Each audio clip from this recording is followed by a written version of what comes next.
Last time and I won't pick up the trash I threw away again. Layla patiently waits for her fiancé, the Duke, who was gone for 6 years, and on his return brings back a pregnant woman carrying his child. He now shows little care for his childhood friend Layla, and only spoils his new woman. As an insecure Layla walks in the mansion, she unexpectedly comes face to face with the very woman she wanted to avoid. Chapter 6. The blonde woman, with light blue eyes and an innocent face, smiles at Layla.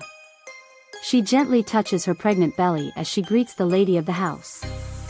Layla observes her gestures, a hint of insecurity crossing her face. Cecily brightly offers Layla the chance to touch her belly, but Layla declines, looking away. Cecily then realizes she forgot to introduce herself, and performs a curtsy, presenting herself as Cecily Heliode. Layla, feeling apprehensive, takes note of the woman's family name. The Heliode family was the royal family of the Mollusk Kingdom, which surrendered to the Emperor after the 6-Year War. If Cecily's claims are true, she would be the princess of the Mollusk Kingdom. However, with Mollus's fall, her royal status holds no significance anymore.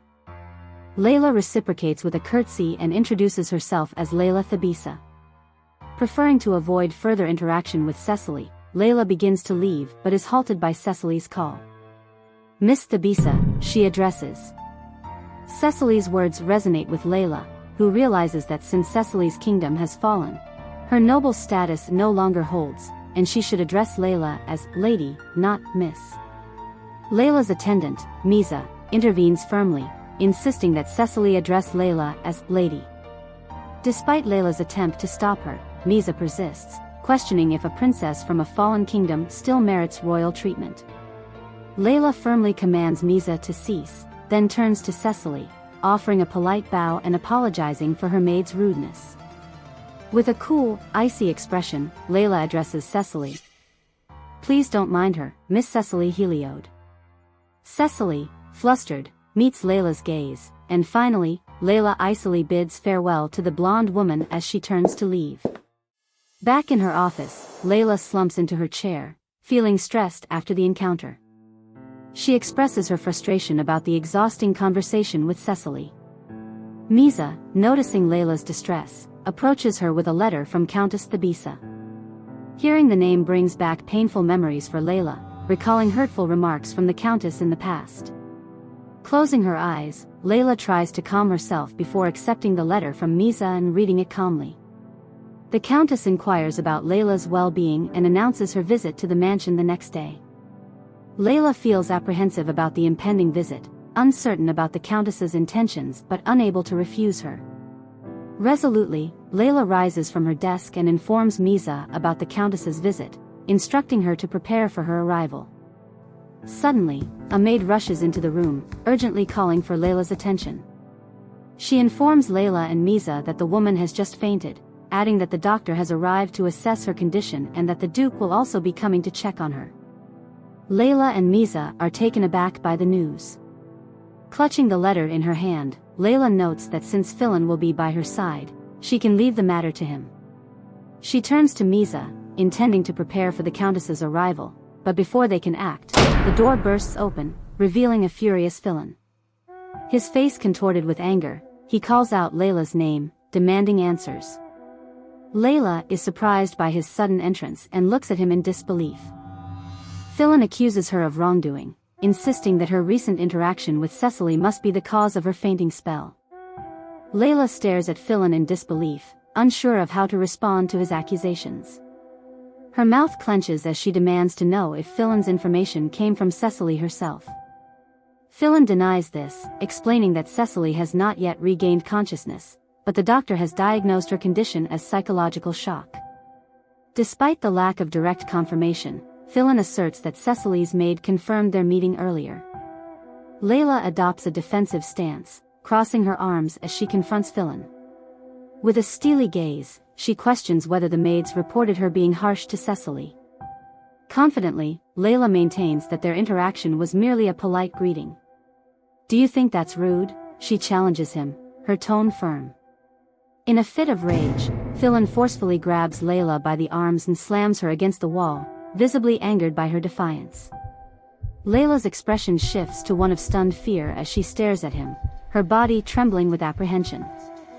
Phillen issues a stern warning, emphasizing that he won't tolerate any harm coming to the baby inside Cecily.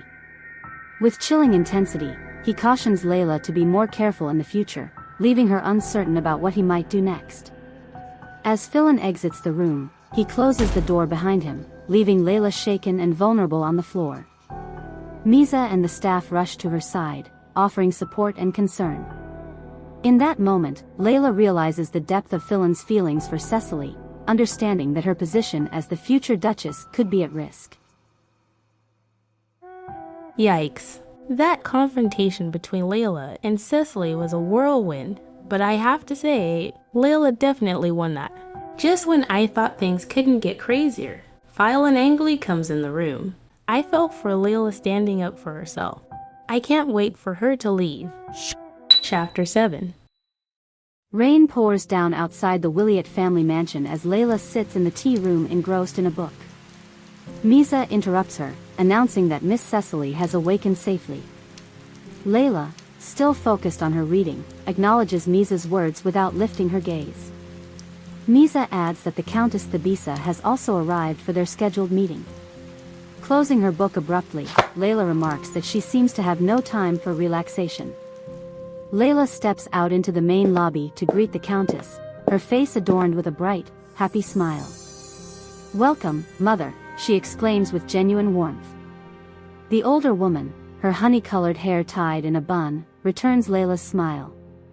"I'm glad you are doing well, Layla," the Countess responds. The two exchange pleasantries before the Countess suggests they move to the living room. With a subtle glance at the attending maids, she instructs Layla to dismiss them, indicating that they have something important to discuss. Layla acknowledges the request, though a hint of apprehension is evident on her face. Seated at the table adorned with delicious treats, Layla gracefully pours tea for both herself and the Countess. The older woman comments on Layla's complexion, noting a hint of concern, and bluntly inquires if someone is vying for her position. Layla is caught off guard by her stepmother's directness, setting the kettle down with a resolute thud. Locking eyes with the Countess, Layla demands that she cut to the chase. Taking a sip of her tea, the Countess remarks that Layla's insolence remains unchanged. Undeterred, Layla questions if the Countess prefers a lengthy conversation, knowing well the older woman's aversion to such exchanges. With a final, "I see, Mother," Layla challenges the Countess, who reacts with disbelief, questioning Layla's casual use of the term. Layla closes her eyes briefly, her tone frigid as she insists they keep the conversation brief, given her current mood. The Countess, visibly outraged, slams her hand on the table and points an accusatory finger at Layla, expressing disbelief at her stepdaughter's audacity to speak as if she were already the Duchess.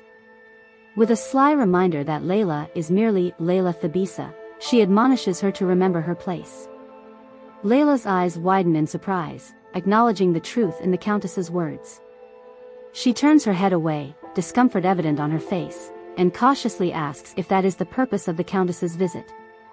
The Countess returns to calmly sipping her tea, a smirk playing on her lips as she mentions hearing an interesting story recently. She divulges that she's aware of the presence of the mistress of Duke Williot in the mansion, noting that she is the princess of the fallen kingdom. Layla counters, dismissing the Countess's interest in trivial matters, but the Countess's demeanor quickly shifts to anger.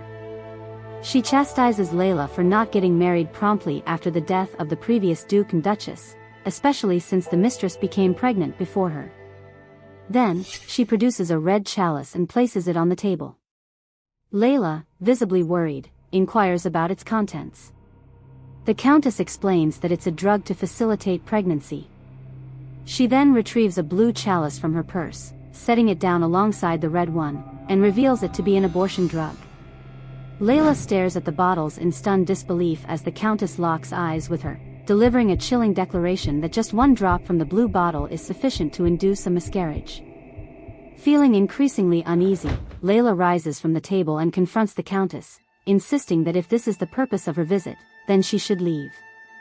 The Countess, with a commanding tone, instructs Layla to calm down and poses a series of unsettling questions. She questions Layla's future once the mistress gives birth, suggesting that even if Layla becomes a duchess, it would be in name only. Furthermore, she implies that if their engagement were to be cancelled, Layla would be too old to marry, leaving her with uncertain prospects. With a heavy tone, the Countess coldly speculates whether Layla intends to return home in such a scenario. She reaches out, touching Layla's hand on the table, seemingly pleading with her. Claiming concern for Layla's future, the Countess's words only serve to unsettle Layla further. Quickly withdrawing her hand, Layla defensively places it close to her chest, urging the Countess to leave and promising to forget their conversation ever took place. As the Countess prepares to depart, she leaves the chalices behind, warning Layla that she must make a decision if she wishes to maintain her position in the Williot household. Back in her room, Layla is overwhelmed with conflicting emotions over the recent encounter. She sits on her bed, arms wrapped tightly around her knees, grappling with her feelings. Despite her disdain for Cecily, she can't bring herself to condone harming an innocent child. While she blames Phillen for his actions, Layla frets over what will become of her once Cecily gives birth. Her gaze drifts worriedly to her desk, where the chalices sit hidden in the drawer. Before she can dwell further, there's a knock at the door, and Misa enters the room. Layla straightens up, pushing aside her inner turmoil, and asks about the seamstress. Misa bows and informs her of the seamstress's arrival in the living room. Layla regains her composure, rising from the bed and consciously closing the desk drawer. She then inquires about the jewelers, taking a seat by the mirror to prepare herself. Mentally reminding herself to focus on the immediate problems at hand, Layla instructs Misa to notify the Duke to join them in the living room. Misa stutters, revealing that the Duke is already there. Confused by this revelation, Layla turns to Misa for clarification. Misa explains that the Duke wanted to demonstrate to Cecily how to greet guests, so they both met with the seamstress together.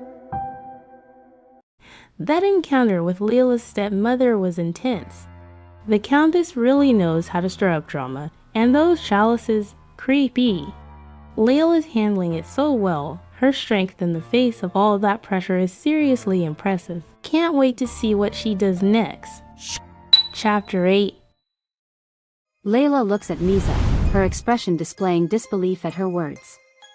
She understands that meeting and greeting guests is a duty reserved for the lord and lady of the house, not something a mistress should do. Layla stumbles and reaches out to her desk for support, while Misa anxiously watches her, concerned that she might faint. Placing her hand on her chest, Layla attempts to calm her trembling body. She acknowledges the truth that she is not the lady of this mansion. Her role was merely temporary during Phillen's absence. Layla realizes that she and Cecily are not so different in this regard. As her face turns pale, she struggles to maintain her composure, and Misa holds on to her, visibly worried. In frustration, Misa asks Layla if she should evict Cecily from the mansion. Layla quickly regains her composure and calmly tells Misa that they must accept whatever decision the Duke has made. With determination, Layla heads towards the door, aware that she must fulfill her duty of greeting the guest. She reminds herself that ejecting Cecily from the mansion would be immature and unproductive.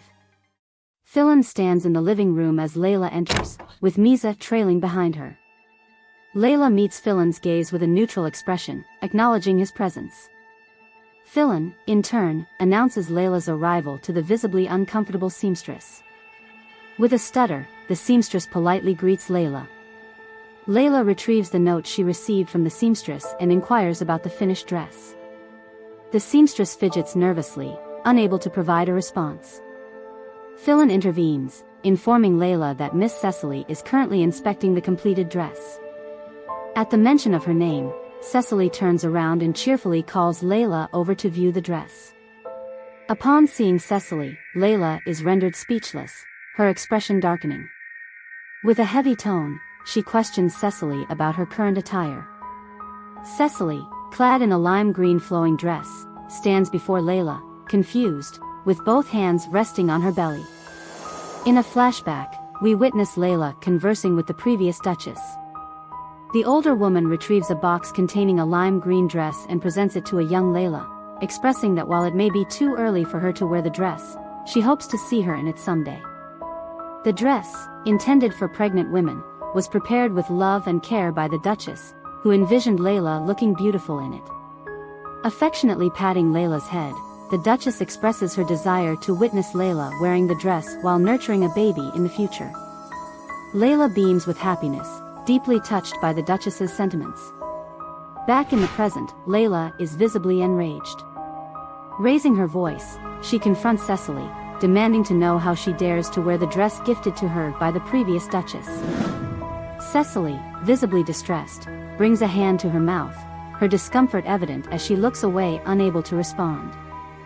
Phillen steps in, positioning himself defensively in front of Cecily with a hand outstretched. Firmly, he informs Layla that it was he who instructed Cecily to wear the dress, instructing Layla to cease berating her. Layla, still seething with anger, turns her attention to Phillen, demanding to know why he took her clothes without permission. Phillen crosses his arms, maintaining a composed demeanor as he coolly asserts that Layla is overreacting over a mere garment. He argues that Layla doesn't even require maternity clothes and suggests that it would be more practical to give them to someone who could make use of them rather than discarding them.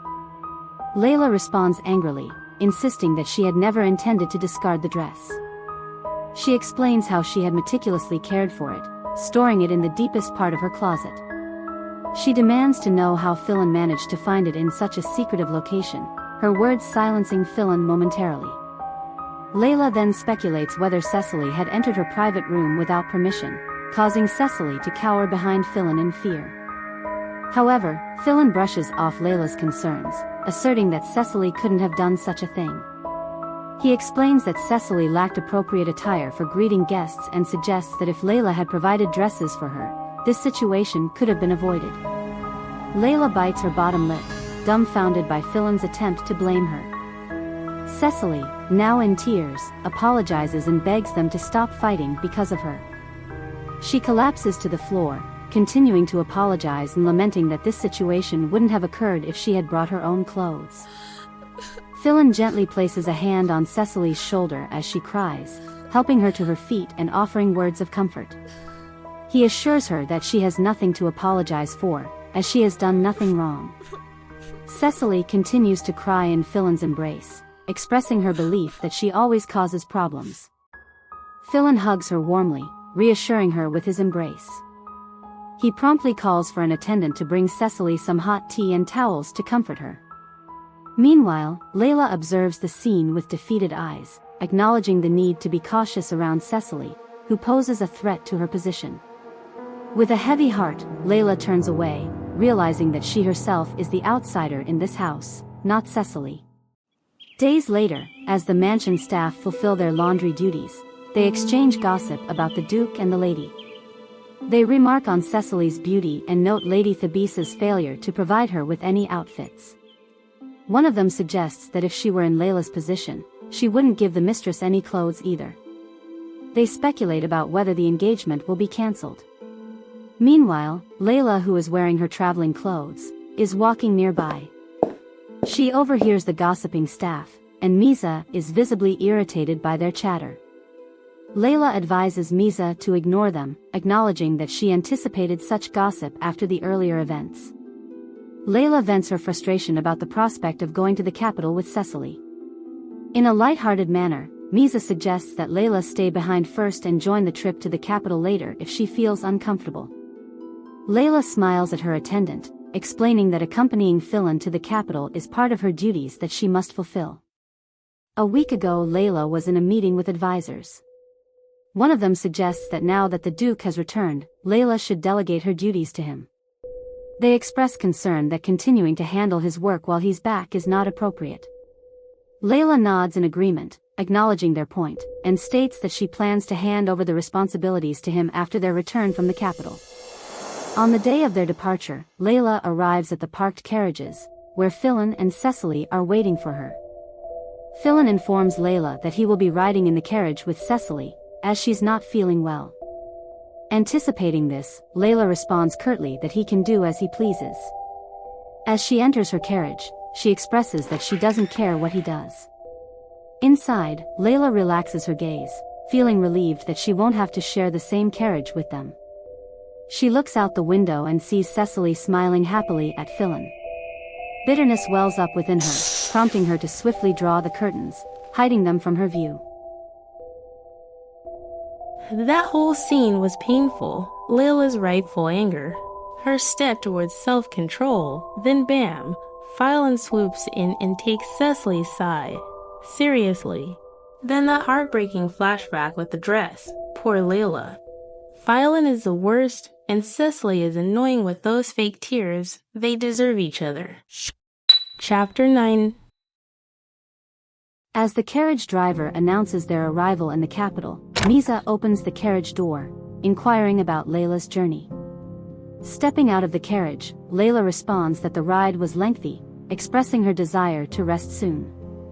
As she moves forward, she overhears bystanders gossiping about her disembarking the carriage alone. Weary of the rumors, Layla listens reluctantly, feeling the weight of their words. She glances aside to witness Phillen tenderly assisting Cecily out of the carriage, their affectionate demeanor painting a picture of a loving couple. The ongoing gossip about the unidentified woman with the Duke weighs heavily on Layla's ears, prompting her to turn away, no longer willing to entertain the whispers surrounding her. Inside the residence, an attending maid guides Layla to her room for the duration of her stay. The room is bathed in natural light, courtesy of tall and wide-open windows. Upon entering, Layla approaches the window, remarking that due to the frequent rain in the capital, she prefers a room without any windows. The attending maid is taken aback by the request, explaining that rooms without windows are typically designated for servants. Layla smiles and assures her that she doesn't mind, as long as the room lacks windows.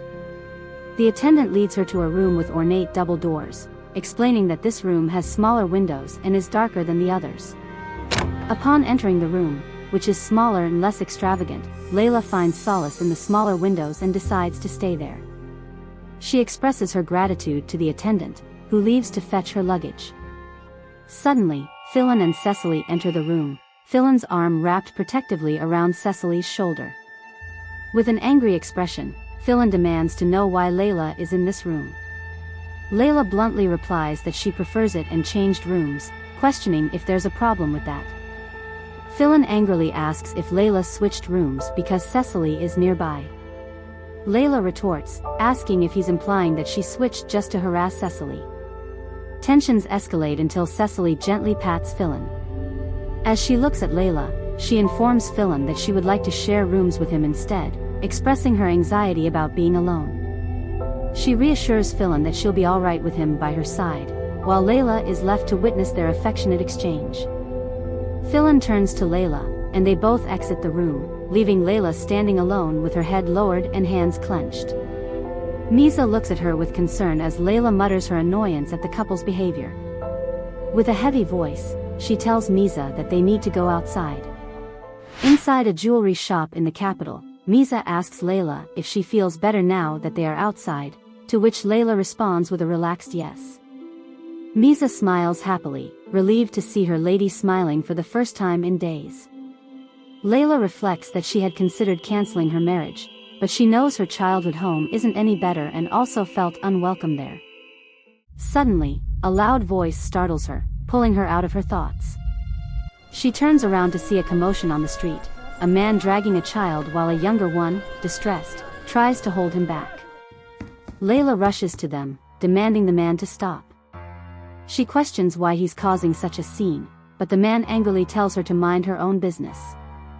Misa rebukes him for his rudeness, but Layla stops her, determined to intervene seeing his actions. She demands to know what's happening, and the man explains that the child borrowed money from him months ago and hasn't repaid it, so he's forcing her into labor. The younger child tearfully reveals that her sister only borrowed 30 gold, yet the man is demanding 500 gold. Layla, thoughtful, mentions that according to imperial legislation, the highest loan interest is 30%. The man, visibly worried now, insists that this is how business is done here. Layla, covering her mouth with her fan, instructs him to present his excuses in court and asks Misa to call the officers. Angered by the prospect of the officers being involved, the perpetrator threatens Layla, noting her lack of an escort. He lunges at her with a dagger, but before he can harm her, the sound of steel against steel fill the air and a man with blue hair swoops in, pulling Layla to safety with his sword raised in defense. Layla's just trying to keep her head down, as those bystanders gossip about her. And seeing Phillen and Cecily all cozied is just a slap in the face. Phillen questioning Layla about her room, which was completely unrelated to Cecily, just adds to his long list of narcissism. And of course, Layla is not one to stand by when injustice is happening. But who was the mysterious blue-haired man? Talk about a knight in shining armor. Finally, we can cleanse our eyes from Phillen. After so many chapters of torture, is this a glimpse of our male lead? Chapter 10. Layla gazes at the unknown blue-haired man, stunned by his sudden appearance. His piercing blue eyes meet hers as he inquires about her well-being. At that moment, the hoodlum rushes at them with his dagger aimed at Layla. The Blue Knight swiftly intervenes, using the blunt edge of his sword to disarm the attacker. Defeated, the hoodlum angrily lies on the ground, while the Blue Knight confidently confronts him about his intentions. Realizing he's outmatched, the hoodlum quickly flees the scene. Layla stands with her fan covering her mouth, observing the blue-haired man with curiosity. She notices his shiny blue hair, deep navy eyes, fair skin, and expensive attire, indicating noble birth. Layla speculates that he's around her age. The man breaks the silence, remarking that Layla was reckless, leaving her puzzled. She questions his statement, prompting him to warn her of the potential danger had he not intervened. Layla, slightly frustrated, rebuffs his assumption, asserting that she could have defended herself. Surprised by her assertiveness, the man finds himself at the edge of Layla's fan, revealing a hidden dagger. Despite his shock, Layla asserts that even if he didn't come, she has the capability to protect herself. Meanwhile, Misa watches Layla with pride and excitement. The man, taken aback, apologizes for his words bashfully. Layla hands the fan to Misa, explaining that she didn't seek an apology, acknowledging his role in saving her. The man smiles at her, expressing admiration for the fan and wondering where he could acquire one. Layla reveals that she made it herself, adding a touch of surprise to the man. During the period following the deaths of the previous Duke and Duchess, as well as after Phillen departed for war, Layla found herself targeted by assassins on multiple occasions. Learning from these experiences, she took it upon herself to acquire the skills necessary to defend herself against such threats. Discomfort evident on her face, Layla confesses to the man that while she knows it's considered inappropriate to carry such items, she feels she has no other choice for self-defense.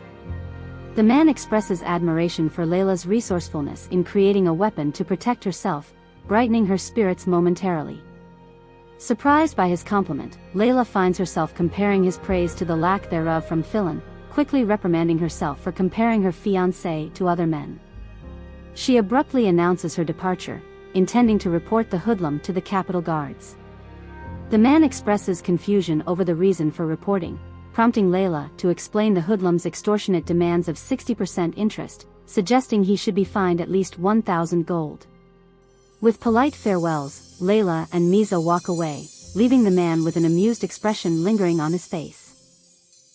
Walking away, Misa excitedly reminisces about the Blue Knight's handsome appearance, describing him as shining brightly, while Layla watches her with amusement. Misa predicts that Layla will shine even brighter when she becomes Duchess, triggering a pang of uncertainty in Layla. Once confident in her future as Duchess, she now harbors doubts about her ability to attain the title. Arriving at the guard office, Layla reports the incident to the attending officer, a man with gray hair who hands her a form to fill out. Layla sternly inquires about increasing patrols in light of the incident, but the officer brushes off her concerns, citing manpower shortages. Misa bristles with anger at his rudeness, but Layla advises against causing a scene. Instead, she suggests escalating the matter directly to the Emperor if the Capitol Guards prove negligent. The officer panics at the mention of involving the Emperor, quickly changing his demeanor and assuring Layla that they will take immediate action once she fills out the form. A while later, as they step outside, Misa vents her annoyance at the impolite officer, and Layla agrees, noting the encroaching darkness and suggesting they return to the mansion. Walking along the cobbled streets, they sense another presence following them from behind. Layla, feeling the cloaked figure's presence, swiftly turns around, demanding to know why the stranger is trailing them. To their surprise, it's the blue-haired knight, who smiles at Layla, teasingly asking if he scared her. Seeing Mr. Blue-haired Knight brings a breath of fresh air.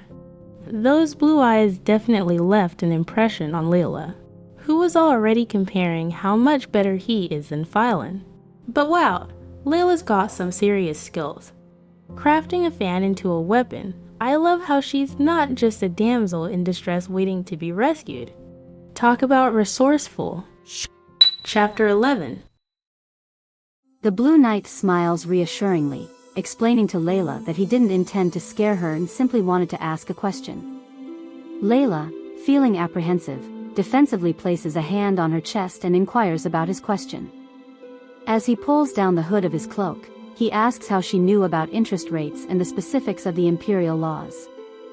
Layla, feeling uneasy, realizes that he finds it odd for a woman like her to possess such knowledge. She clenches her fist, understanding that her interest in these matters may seem out of place for a young noblewoman. Having been left alone to manage the estate alone, she needed to acquire the necessary knowledge to properly accomplish her responsibilities. Directly addressing the man, Layla questions if her interest in these matters makes him uncomfortable. Flustered, the man raises his hands, and assures her that he was merely intrigued by her knowledge in such topics. Having satisfied his curiosity, Layla bids him farewell and turns to leave. Before she goes, the man addresses her as Lady Thabisa, leaving Layla stunned as she realizes he knows her name despite never introducing herself. She turns around to question him, but the street is empty, and the man has vanished without a trace. Back in her room, Misa suggests to Layla that the man must have seen the crest on her fan, which is how he knew her name. Layla, already in bed and preparing for sleep, contemplates this possibility as she studies the fan. She asks Misa if she happens to know which family the man is from. Misa admits that she doesn't know, but offers to look it up for her. However, Layla declines the offer, stating that there's no need. She places the fan on the table, musing that perhaps she'll encounter him at the Emperor's party tomorrow. The sound of an approaching carriage draws Layla's attention to her window, where she sees Phillen arriving. He walks over to her window, holding a present in his hand, and cheerfully calls out to her as Layla. Layla gently reminds him to address her as Lady Thabisa. With pleading eyes, Phillen expresses his belief that Layla is too rigid and questions if she truly enjoys living that way. Layla explains that she was only following through with his request. Annoyed, Phillen looks away and complains that she's giving him a headache. His words resonate with Layla as she reminisces about a younger Phillen who used to admire her intelligence and enjoy their conversations. Phillen reaches out a hand to Layla's chin, concerned that she might be crying. Layla gently moves his hand away and looks away, denying his assumption, attributing her reaction to dust in her eyes, which Phillen accepts. Misa watches their interaction, as she comically bangs her chest in frustration. Phillen then shows Layla the box in his hands and asks if women like chocolate cake. With a childlike expression, he admits uncertainty about women's preferences and explains that he was recommended the cake by the shop owner. Stunned, Layla asks if Phillen bought cake and brought it here. As she reaches out slightly, assuming it's for her, Phillen states that Cecily wanted cake, so he bought it for her. Layla realizes her mistake and falls silent, prompting Phillen to inquire what's wrong. With a lowered head, Layla asks if Phillen bought any cake for her, to which a flustered Phillen responds that he didn't know she liked sweets. Finally, he suggests that if Layla wants cake, she should get some herself, as Layla stands in silence. Cecily brightly exclaims her joy at the chocolate cake, expressing gratitude for Phillen's gift. Phillen encourages her to enjoy it, assuring her that the cake is all hers. Cecily happily takes a bite and asks where he bought it. Phillen explains that he inquired with a nobleman about the best places to find delicious cakes. As Cecily asks for more, Phillen lovingly wipes a crumb from her cheek. With a smile, he tells her she can have as much as she wants. As Cecily indulges in the cake, she suddenly pauses and asks if Lady Thabisa also had some. Confused, Phillen wonders why, and Cecily sadly explains that she feels guilty enjoying such a delicious cake alone. She shares that in Mala's kingdom, sharing good food is a custom, and since Lady Thabisa is like family to her now, she wants to share the cake with her. A while later, we see a maid handing a box of cake to Misa, who exclaims in happiness, informing Layla that the Duke has sent them a box.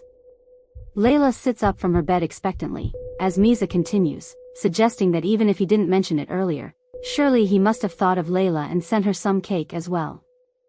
Layla inwardly doubts Phillen's inclination to consider such gestures, but noticing that the box is identical to the one Cecily received, she assumes it's the same kind of cake.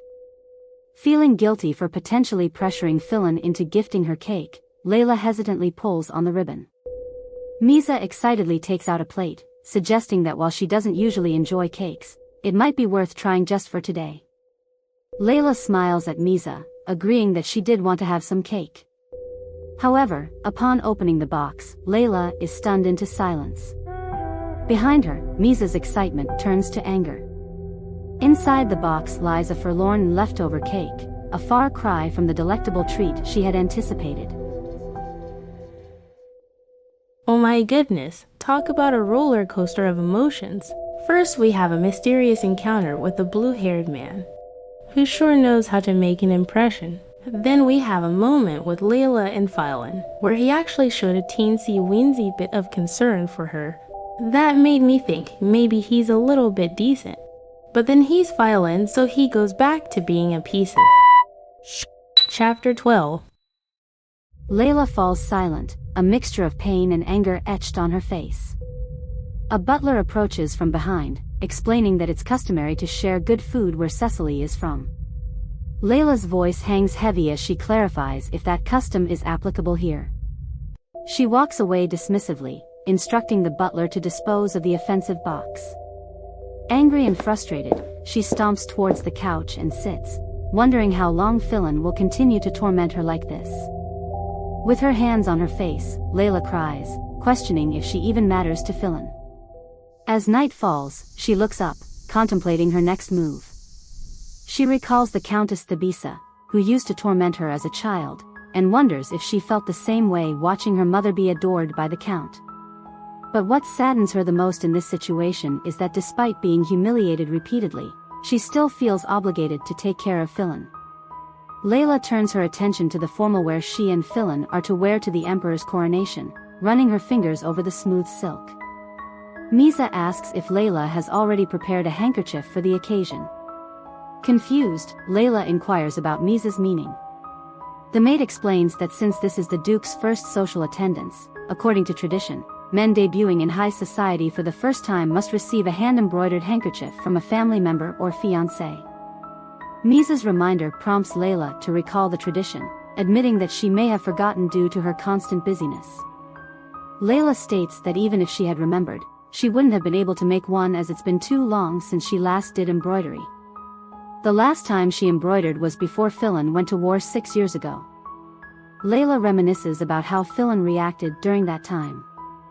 He playfully teased her about the handkerchief, promising to keep it safe inside his jacket and assuring her of his safe return. Leaning down, he planted a kiss on her hand, asking her to wait for him. But Phillen in the present is different. The once happy memory now leaves a bitter taste in Layla's mouth. She gazes at the attire and reminds herself that regardless of her frustrations towards Phillen, she is still his fiancé. Placing her hand on the front pocket of Phillen's attire, she resolves that she can't allow her emotions to ruin his social debut. Decisively, she calls Misa to prepare her embroidery tools, determined to fulfill the tradition and provide Phillen with the hand-embroidered handkerchief he needs for the occasion.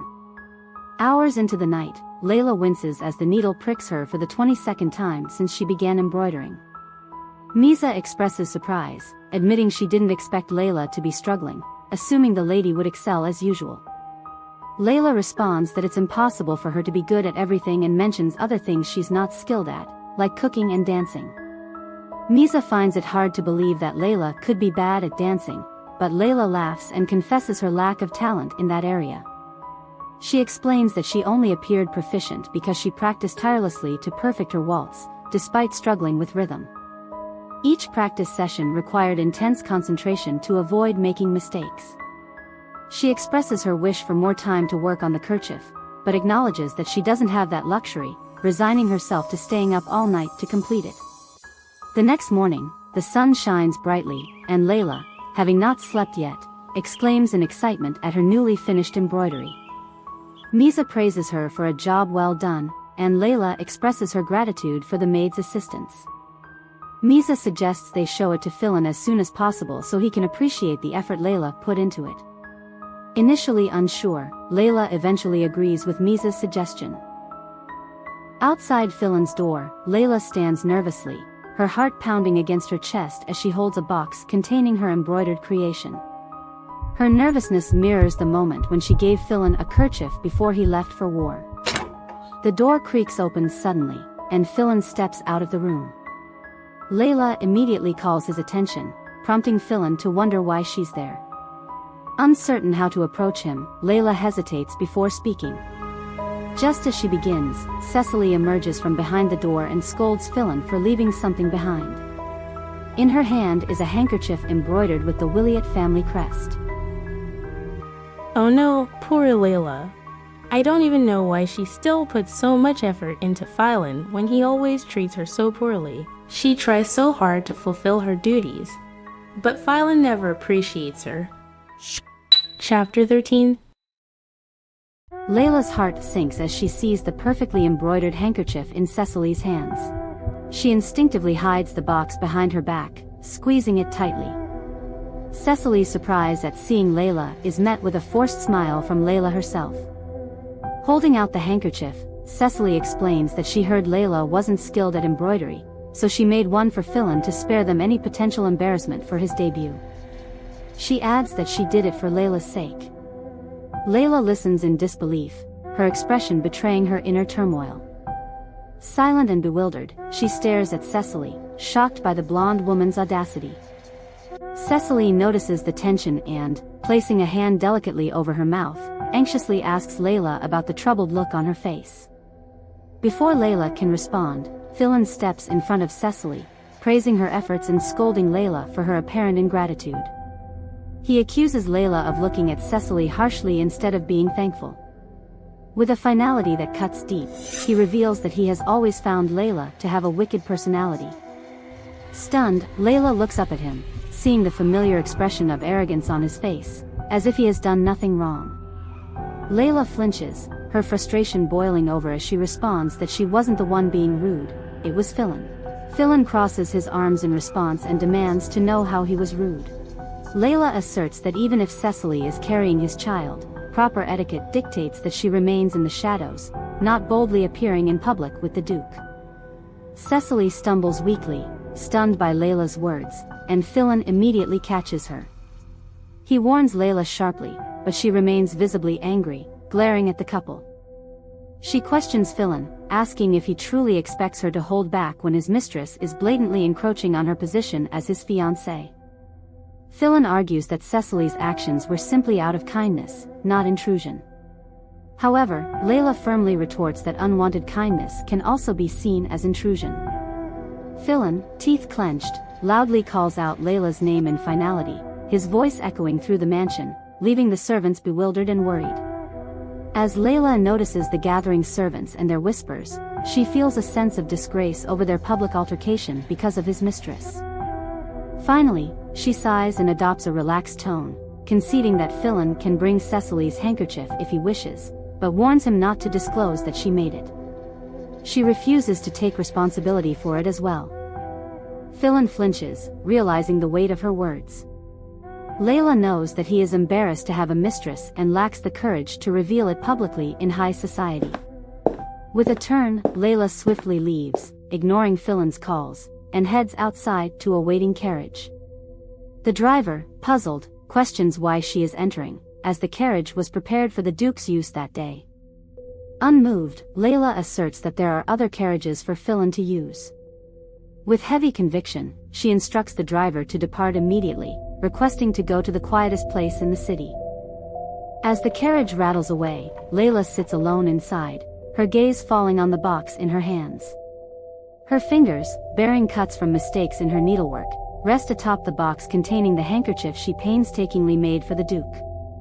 She wonders why she even bothered to make the effort in the first place, and if she had expected anything pleasant to happen.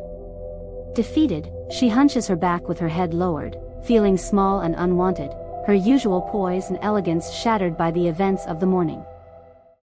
Back in the mansion, Phillen and Cecily sit together on a couch.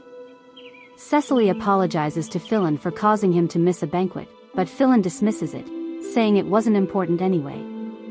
He offers to call a physician for Cecily, but she insists that she only needs him by her side, leaning lovingly on his shoulder as he smiles at her affection. Cecily then brings up Layla, expressing concern that she may have done something to upset the lady. Phillen reassures her that she did nothing wrong, explaining that Layla has always been like that since childhood, becoming furious whenever someone challenges her authority.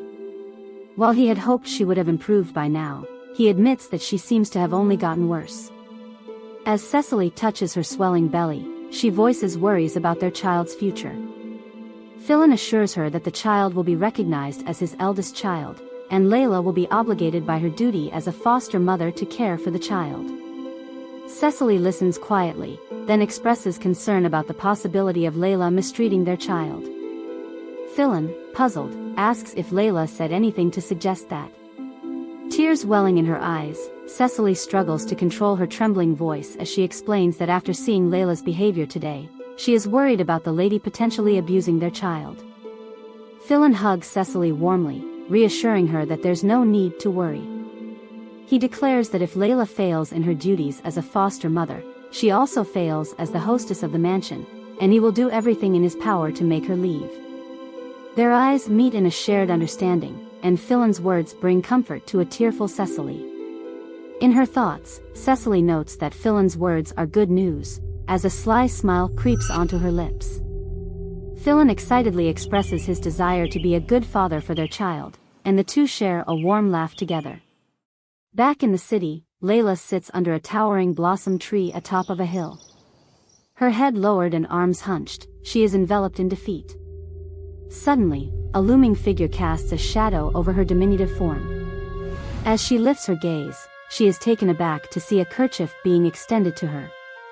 With eyes reddened and swollen from tears, she is astonished to find the Blue Knight from the previous day standing before her. His piercing blue eyes fixate on her intently as he gently inquires why she is shedding tears in such a serene setting.